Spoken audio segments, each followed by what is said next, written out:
Eccoci qua, ben ritrovati, gentili amici e amiche alla visione all'ascolto.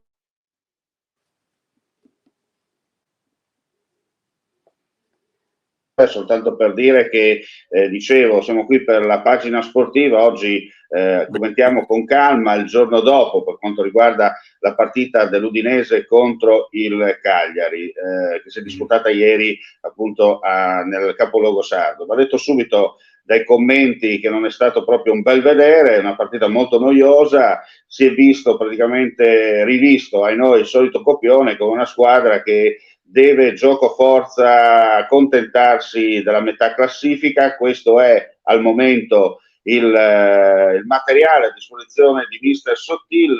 Dunque tutte quelle che sono state un po' le premesse della vigilia del campionato, la vigilia della stagione, con tante novità, cercare di fare abbonamenti eccetera, alla fine quando si va sul campo il campo emette la sentenza. C'è di peggio rispetto all'Udinese chiaramente, però scordamoci, come si dice, un passato, perché questa squadra probabilmente rimarrà lì e 12-13 posto insomma sarà garantito. Per quanto riguarda la Serie B, la parola va agli altri, perché effettivamente rispetto all'Udinese ci sono squadre molto molto peggio. Basta vedere l'Empoli ieri sera a Roma 7-0 che dice tanto. Allora Enzo, immagino che anche tu come me abbia, come si dice, sbirciato quanto succedeva in quel di Cagliari mentre ti trovavi a Pordenone Legge, e poi chiaramente hai rivisto un po' gli highlights. Insomma, che impressione ti sei fatto? Ma ho l'impressione che innanzitutto sono due squadre che cercavano forse solo dei punti, cercavano di non perdere, perché sono due squadre che comunque sono incomplete, insomma, no? Pensando che il turno seguente, il prossimo turno, affronteranno uno l'Atalanta a Bergamo, l'altra noi invece affronteremo la Fiorentina, che mi pare che l'Atalanta deve in qualche modo recuperare la sconfitta con la Fiorentina. Fiorentina adesso è ringalluzzita perché con la vittoria di ieri in qualche modo ha fatto vedere che c'è anche lei, no? Ma la partita, pur essendo stata giocata con grande intensità, ma anche l'Udinese ha tenuto palla molto di più del Cagliari, tuttavia le occasioni migliori le ha avute il Cagliari, insomma, no? Perché la difesa in qualche modo ha fatto un po' anche questa volta. Diciamo che ci è andata bene. Ci è andata bene e è andata male, nel senso che l'unica occasione, diciamo così, chiara che l'Udinese ha avuto l'ha sprecata e insomma non si può. Insomma, io penso che Sì, in effetti un'occasione, permette, un'occasione in 90 minuti è troppo poco per quello che ci si aspetta, sì. e soprattutto se si vuole veramente cercare di cambiare registro, no? Sì, ma io dico che comunque non ci sono più, come dice Pizzula, anche non ci sono più squadre materasse. Abbiamo visto il Frosinone ieri, abbiamo visto, diciamo così, lo stesso Lecce, insomma, no? Sono squadre che si sono rafforzate e quantomeno non hanno venduto dei pezzi importanti per cercare di non retrocedere. Ora, non facciamola grossa, però l'Udinese o fa crescere quei 2 o 3 giocatori che ha preso, poi è stata anche scalognata perché abbiamo visto che anche l'ultimo acquisto Davis si è fatto male, quindi ha problemi anche lui. Insomma, c'è una tempesta perfetta all'inizio che insomma la dice lunga, insomma, no? Perché bisogna anche dire la campagna è stata di vendita più che di acquisti. Sottil, qualcuno dice che è sulla graticola, non so se vuole andare via o se lo manderanno via, mi pare un po' troppo presto, mi pare un po' fuori luogo questo. Anche perché Però mi sembra che in giro che non ci sia tanta alternativa, no? Però mi pare che si respira un po' di malessere, insomma, no? Non è che, cioè, non siamo partiti bene, ecco, sapevamo che era dura e sappiamo anche che sarà dura fino all'ultima giornata, a mio modo di vedere. Non abbiamo, diciamo, la squadra è senza idee, diciamolo chiaramente, non ha una trama, non ha un gioco, non ha uno spiraglio che possa far vedere che comunque sia un gioco, insomma, qualcosa. Poi davanti. Senti, qualcuno, permettimi, qualcuno dice che probabilmente Sottil non sta giocando secondo la sua metodologia, ma sia un'impostazione da parte di qualcuno in società che dice che bisogna fare il 3, 2, 4, 6, 1, meno 4 con la radice di 18 per poter portare a casa il risultato. Beh, ma non penso che sia uno che si faccia imporre tante cose, no?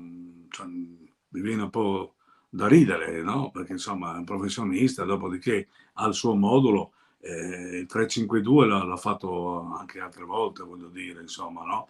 Solamente che a centrocampo ha messo Samarditz, che ieri non era proprio il massimo, insomma, no? Wallace e Lovric non hanno dato il massimo neanche loro, seppur meglio dell'ultima partita.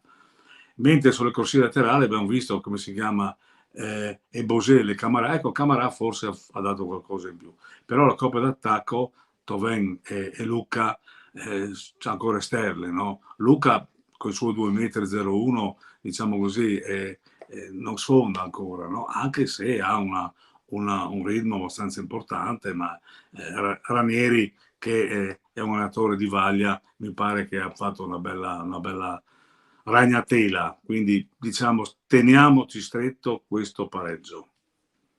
Ecco, hai sottolineato una cosa importante, già in apertura del tuo intervento, arriva la Fiorentina che comunque sarà impegnata giovedì nella Conference League, dunque ci auguriamo che l'impegno di Coppa infrasettimanale sia importante sotto il punto di vista atletico e magari si risenta 3 giorni dopo dello sforzo europeo. Però chiaramente quello che abbiamo visto è che un Udinese in questo momento, che anche contro una squadra che gioca magari tempi supplementari 24 ore prima, effettivamente poi in campo ha serie difficoltà di riuscire non solo a segnare, ma serie difficoltà anche a rischiare di doversi chiudere dietro per evitare capitolazioni in corso d'opera, no? Ma diciamo questo, che la Fiorentina comunque è sempre stato un osso duro per l'Udinese, comunque sia.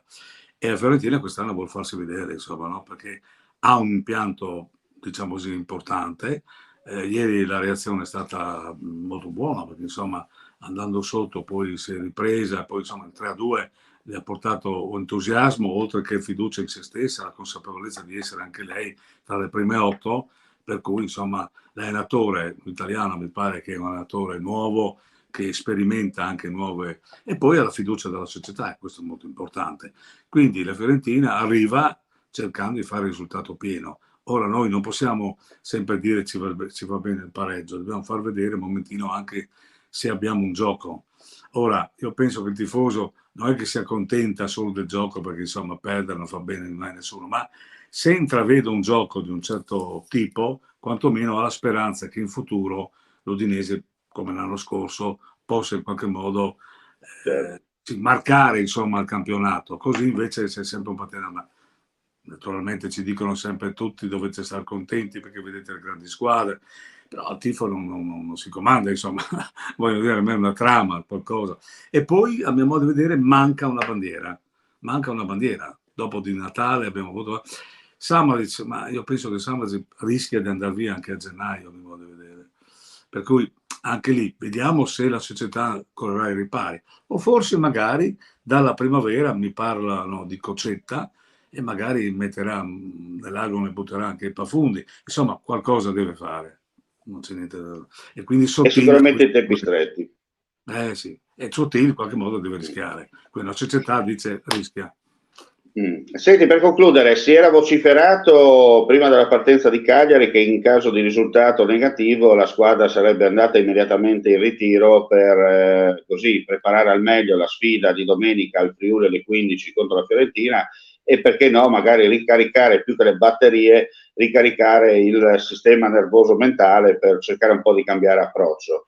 Al momento, almeno da ultime notizie, non mi risulta che ci sarà questo ritiro, perché comunque è arrivato il pareggio, un punto va bene, si è portato a casa, e probabilmente anche il ritiro stesso non si sarebbe fatto, perché è già successo l'anno scorso, se ti ricordi, che c'è stato quel famoso ritiro e dopo 2 giorni tutto decaduto, perché la squadra poi è entrata tranquillamente a Udine. Certo è che, come hai detto tu, qualcosa già da domenica prossima dovrà avvenire, perché la gente si aspetta almeno i primi 3 punti tra le mura amiche, che sono fondamentali, perché chiaramente il gioco si può anche aspettare, no? Come si dice, ma i punti non si possono aspettare, e il pubblico, per fortuna Udine rimane sempre comunque una piazza tranquilla, dove la gente, finita la partita, magari anche arrabbiata, ma esce tranquillamente dallo stadio, si beve tranquillamente una birra e se ne rientra a casa perché il giorno dopo deve andare a lavorare, e dunque anche la squadra stessa non può, diciamo così, giustificare, la società non può giustificare fatti, episodi esterni, perché non ce ne sono mai stati e non ce ne saranno, viva Dio.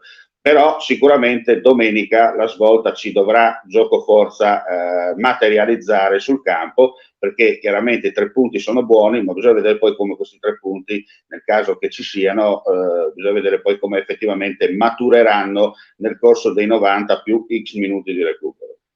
Ma diciamo che l'Udinese è costretto a farlo, però l'Udinese è troppo macchinosa, troppo lenta, troppo legnosa. E il problema qual è? Trovare il gol.